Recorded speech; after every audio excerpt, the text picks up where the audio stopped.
In 1791, a constitutional act was passed in Canada, and it was to divide Old Quebec province into two colonies, which is Upper Canada and Lower Canada. This is Lower Canada merchant tokens, which is used in the Quebec area where we know now, and this is Upper Canada merchant tokens that was used in Ontario area. Forgot to mention, Old Quebec province included some parts of Ontario. Rupert's Land became Canada way later, which is after 1868. The Upper Canada and Lower Canada are called because of how the St. Lawrence River flows, the direction of river flow. Anyway, during the Independence War, the United States lost at the Battle of Quebec, and during the Battle of Quebec, the United States soldiers caused French-Canadian people to lose their support completely, so later it became one of the reasons why the War of 1812 happened. But the one who attacked Canada was the States. The War of 1812 is known as the Anglo-American War, and also known as America's Forgotten War. And for Canadians, this war is remembered as the only country that burned down the White House. Washington, D.C., Toronto had the damage too, but at the same time, Canada's capital city is Ottawa. However, during that time, England had a much more powerful army compared to the United States. The United States was a newly founded country.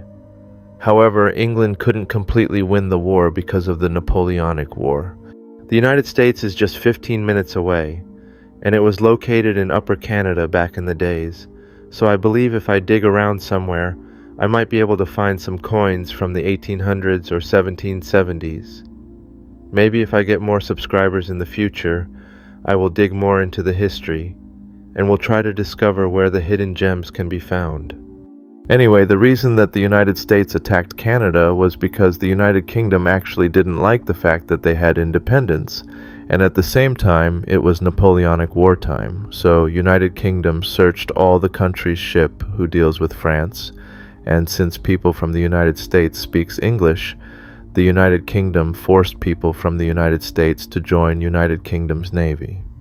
So the United States was pissed off. Press gang, that's what they called. The United Kingdom had the strongest navy in history, and the United States didn't have the ability to attack the United Kingdom directly at that time, so they targeted Canada. The funny thing is, both countries were not ready for the war.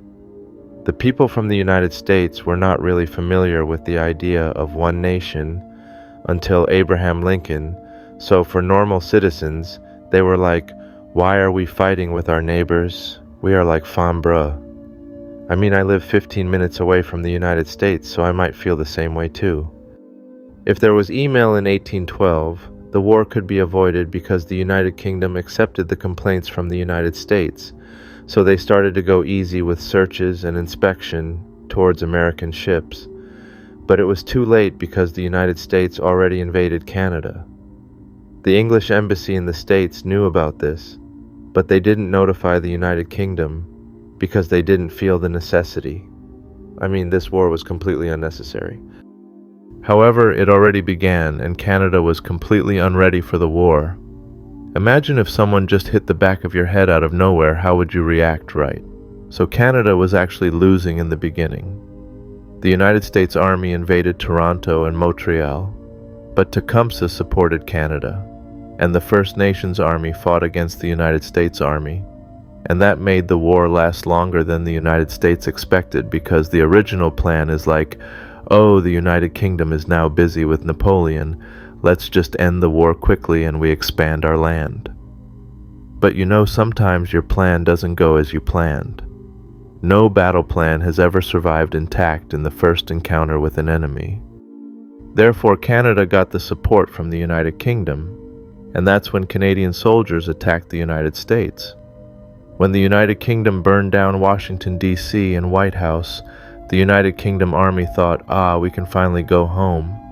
But the United States was not like one nation at that time, so as long as their hometown was fine, it didn't matter for the soldiers.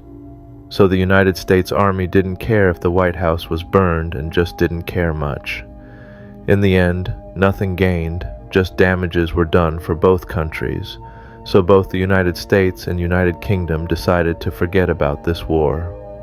However, The war didn't end immediately after signing the peace agreement due to the delays in the communication system. One of the most famous battles after the agreement was Battle of New Orleans. Andrew Jackson led the army and fought against the United Kingdom Army. And in that battle, the United States Army lost 62 or 83 people. But the United Kingdom Army lost 2,034 people, and that war made Andrew Jackson to become the president in the future. There will be a next chapter about Canadian history. There are more things to talk about.